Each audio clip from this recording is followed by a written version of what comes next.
Hello, welcome to West Ham Grumble on Irons United with me, Africa Sparrow. So, what a week it's been in the West Ham world. We entertained Spurs at the weekend. Yes, they came down to the London Stadium and they beat us. Yes, 3-2. Now, when I say entertained, we didn't really do anything of the sort, did we?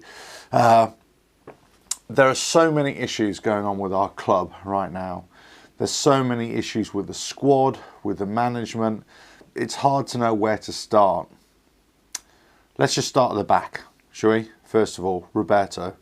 Roberto, why is he in the side still? Why hasn't Martin been given a chance? Why haven't we called up somebody from the youth team? His confidence is at rock bottom, but he's being let down by the whole team in front of him. Let's not forget that. Now, he's making calamitous mistakes, but at the same time, he's pulling off these flamboyant saves, let's say. But he's pulling off these flamboyant saves when he could easily catch the ball. You know, I was saying to the fellas next to me, said, look, he's making Sabutio saves. You know, the old Sabutio goalkeeper, he was always in a prime position like that. That's exactly what it was. And sometimes he'll make a save and it'll just go through his fingers and his arms are just going to be like jelly. He's just not the keeper for us. And, you know, we've sold Adrian. We haven't bought wisely. Obviously, we're missing Fabianski so much. As I've said before, Fabianski has covered all our ills, really, over the last, certainly last season. So I won't go into that again. We miss him terribly. But the point is, even when we get Fabianski back, we've got the problems right throughout the side. It was good that Pellegrini brought back Ogbonna. I thought he had a relatively decent game, especially in the first half, but he was struggling. Diop next to him was struggling big time. Cresswell I thought had a half decent game. Fredericks had little spells, made a couple of crosses, but apart from that, not really that effective. In the front, Rice had decent moments, and he was one of those players who was trying, along with Cresswell, who I thought was trying, along with Noble. Noble, again, tried to put some first-time passes forward. You know, he was trying to open it up for us. You know, he was trying to run around and dictate a little bit. Snodgrass, again, you know, he was trying. Yes, quality, but he was trying. At least he was trying. He came out, you know, to give us a clap right at the end of the game. You know, Rice did. I think Cresswell did. I think Haller had a walk around as well. Not many other players did. Not that I saw. Maybe I missed it. We've got a small group of players who are trying and who are getting frustrated by the rest of the team that just don't seem to be, you know, pulling up their socks and rolling up their sleeves and getting on with it. What can I say about Anderson? He was pulled off at half-time, and quite rightly so. Whether he's always got that potential to create something, you know, whether he's got that ability to unlock defences, whatever, he's just not doing it. He hasn't been doing it for a long, long time. He was right in front of us. He got to the byline once in the very first sort of 10-15 minutes and tried to put a cross in. But so many times he was just wasting his possession, wasting his touches, his passes, all over the place. I've got one thing to say about Anderson. Okay, Anderson, he was stood on the halfway line for a long time. And then Cresswell would receive the ball behind him and he would be facing Cresswell, as opposed to being on the half turn, ready to go, ready for Cresswell just to pump the ball down the wing so he could, you know, run onto it. By the time Cresswell tried to pass the ball forward, or if Noble passed the ball forward, he was already way behind. He was playing too deep, he's too lethargic, too static. Every single player on that pitch was virtually static. You know, it was like moving chess pieces without any tactical plan. They were just like, okay, I'm going to stay here until somebody tells me to move. Oh, I'm going to stay here until somebody else tells me to move. It's just ridiculous. It's crap. Then we've got Yarmolenko on the right side, who just wasn't doing anything either. Just as bad as Anderson. Haller, in the first sort of 15, 20 minutes, he was getting some good head downs. He was, you know, winning headers. He was making himself available. But he missed that opportunity, you know, which I think he should have put away, to be honest with you. But again, he's just not mobile enough. He's just not playing on the last defender with, you know, half body turn. He's not saying to Fredericks or Anderson, there, you know, put it there, I'm going to get onto it. He hasn't got that urgency to run onto it. We lack urgency. We lack commitment. We lack that ultra desire to want to go forward, to play with pace. Everybody seems to be missing an idea, missing a game plan, missing any kind of connection with each other. Noble came out after the game, as he usually does, but he had it about right. They're just not doing anything very well at all. They need to get back to the training pitch and sort this out pretty quick, or else they're going to be in serious trouble. We, all of us are going to be in serious trouble over this. Relegation is definitely on the cards if we don't sort this out. Definitely is. There's no point in escaping this. And let's face it, we all know if we get relegated, not only on one hand, it might be a blessing. On the other hand, overwhelmingly, it's going to be a disaster for us. We got a blessing in that we don't have the overheads of Upton Park, so we're only paying £2.5 million. But it's going to be half full. Nobody's going to go to those games. Only the diehards. You know, everybody else who just wants to watch Premiership football, who are just so fed up with the club, are just going to be on their toes. So, you know, going down financially, spiritually, any kind of illy you like is going to be the worst thing for us. But it could definitely happen. We just don't seem to have a game plan. We don't seem to have a method of playing, and we don't seem to have enough leaders on the pitch to actually pull everybody together. And what's happening, you've got the likes of Noble and Rice and Snodgrass, essentially, who are looking at the other players, who are trying to tell them, but they're just kind of Creswell as well. You know, they're the ones who are looking around saying, come on lads, you know, lift it up a little bit, you know, show some urgency. But you got the likes of Anderson, Yarmolenko, Haller, you know, they are going to be named and shamed now. You know, we've got the place, you know, Diop at the back. They're just not good enough. Then I think a lot of this comes from Pellegrini, in that he's just not dynamic enough. He's not the manager that is going to sort this out. Now, I'll tell you, you know, in my post-match rant, if you like, there's a massive difference between what we have and what Spurs have now just got. Everybody at Spurs, their players, supposedly love Pochettino, right? But nobody supposedly likes Mourinho. Well, guess what? They played for him. And what was he doing on the touchline in his technical area? Every moment of the game, he was either backwards and forwards, analysing, or he was coaching. They scored their first goal, he was coaching. He was telling them, right, you do that, you do that, you do that. You know, put it back here, go back there. You know, go tight there. Second goal, exactly the same. When one of their players, I think it was Son, was injured on the field he was down on the pitch for about 3 or 4 minutes, 5 minutes. He was there telling players, do this, do that, do that. Whereas Pellegrini, most of the time, he's either sat down or he got back up and went to his technical area. I think just because he saw Mourinho in the technical area, he thought, I'd better go and do something as well. And then every now and again, he'd say to his players, oh, you do that, or do this, or do that, right? But all the players were like, go, what do you mean? What are you on about? They had no idea what he was on about. He was not either with his arms folded, or he was making aimless signals that nobody understood. If any of you were there, you might have seen this moment, which kind of epitomised it for me. Pellegrini called over Yarmolenko, who was playing on the right-hand side, right? Pulled over Yarmolenko and he said, whispered in his ear, whatever, you go and play in the middle, go and play in the middle. Tell Snodgrass to go over the left, like that, right? You could tell that's what he was doing, go over there. Yarmolenko, dutifully, because his manager's told him what to do, he goes into the middle. Goes up to near Snodgrass and he's telling him, like, this is what the gaffer's just said. I need to go and play in the middle here, or I need to push more out towards the centre. You need to push more out to the left. Snodgrass is going, what are you on about? What are you doing? What? So he then goes over to Pellegrini. This is whilst play had stopped, by the way, because Tottenham had another player that was injured right on the floor, wasting time. He went over and they were like, what are you doing? Well, what's going on? There's a massive breakdown in communication with our club amongst the players who are just not showing it. Most of them are just they're just disappearing in games.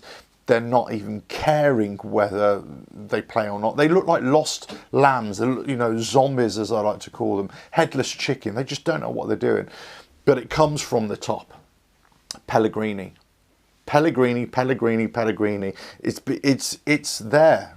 It's there in black and white. You've got Mourinho, who's doing everything that he could, whether you like him or not, master tactician, he wins, he's a winner. The only reason we scored 2 goals, we came back into it, because there are positives. Antonio came on. Pellegrini, you could see Anderson was crap. He brought Antonio on. It was a breath of fresh air for us. It lifted us. Because we could see all of a sudden he's virtually the only one who's actually playing and trying to get forward and run with purpose. If it wasn't for Antonio, it could have been 6 or 7-0, easily. But we got a goal back. Antonio proving his worth again. Got his goal back. But this is what I said in one of the comments on another video. Look, I've been a big critic of Antonio in the past, but before he got injured, he was playing really well. So I was singing his praises, right? But you can't tell me that Antonio, in quality-wise, is head and shoulders above everybody else in our squad. No, they should be at his level, but they should be higher, because that's what we've spent all these millions of pounds on them. They should be head and shoulders above Antonio. But no, he's leading the charge. There's something wrong there. There's something wrong if we're having to rely on somebody who's just coming back from injury to pull us up. Then Ogbonna gets his goal as well. But, the last sort of 15, 20 minutes, 25 minutes of the game, Spurs just went off the boil. They basically got complacent, really. They were 3-0 up and they thought, yeah, we got this. So Mourinho's going to go in at full time, and he's going to give him a slaughtering for letting in those 2 goals. Quite rightly so. Because we could have easily equalised there. And do you know what? Everybody would be going, oh, it was a well-fought draw. No, it wasn't. It was a slaughter. It was a slaughter, and to a team that they weren't even playing very well in the first half either. What does that say? That tells you that massive issues in our club, massive issues within the whole setup. Now, we could blame the board, we could blame the managers, we could blame the players, we could do this blame game. What I'm interested in is finding a solution. What is the solution to this? The solution is quite simple. Long term, it's not Pellegrini. Okay, long term, we need a massive change in culture within our club. We need a change in the players that we are buying, and are they resilient enough for the Premier League? Are we buying foreign players just out of reputation that they should be good, or are we buying players that are proven in this league? We should have a manager who knows this league inside out, the modern league and modern players, and not playing some, ineffective football, but actually getting players in that actually want to fight for the shirt and want to fight for the club and want to fight for their teammates, and who are there ready to, galvanise all the players and get everybody together. We need stronger leaders on the pitch. And we're not just talking about Noble, who was trying his best at times, but they're just not listening to him. Every single player on there needs to be looking out for each other, needs to be working for each other. They need to be running. They're not running for the manager. They're not working for the manager. They don't believe what the manager is telling them.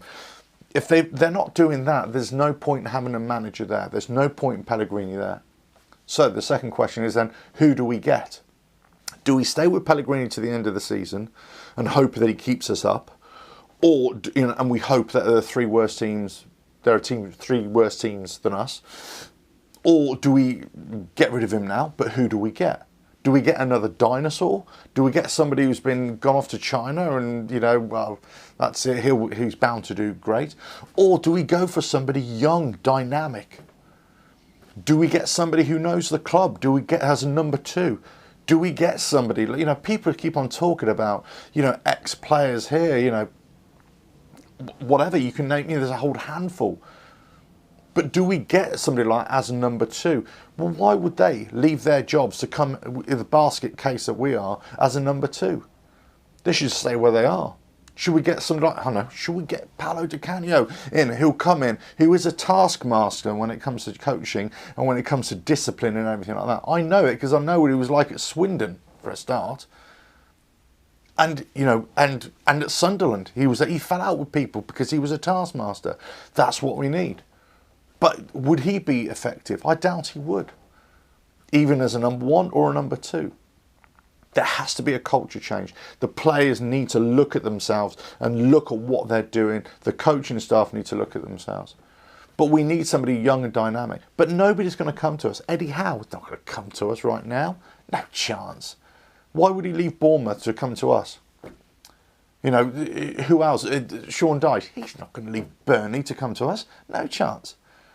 You know, so we have players, and unfortunately, if any coach comes into us, he's going to look at our players and say, most of your players, 90% of your players, are just not worthy enough to put on that shirt, and they're just not playing hard enough, they're not committed enough, or they're lacking confidence. No doubt any new manager that comes in, there will be a bounce, just like Spurs have just had a little bounce with Mourinho, no doubt. But until they show committed performances, you know, whether in training, on the pitch, whatever it is, it's never going to work. We are in serious trouble here, make no mistake. And Pellegrini and his coaching staff have to look at themselves. The board needs to act very soon to see, okay, are they going to fully commit to Pellegrini or are they not? They have invested money. It hasn't been net spending, but they need to do it consistently. They need to have more. But the players that have been bought in just not done it. Fornals, again, came on. Just, you know, we had high hopes. Fornals, no. Haller, we all had high hopes. Anderson, when he came in, we had high hopes. Yarmolenko, we've had high hopes for all these players who just have not delivered. Simple as that. So we're relying on the likes of Rice, who's still a kid, let's face it. You know, with an adult head on his young shoulders. But Rice is looking at players going, what are you doing? What are you doing? Come on, what are you doing? That's not right. A kid should not be telling a senior player, come on, to buck their ideas up.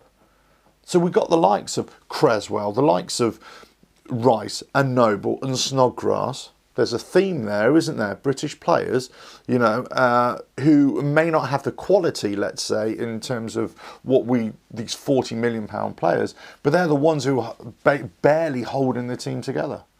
That's not right. That's not right. You need more from the rest of the players. Our defence is shocking, our midfield is shocking, and our forward play is shocking. We know all the problems.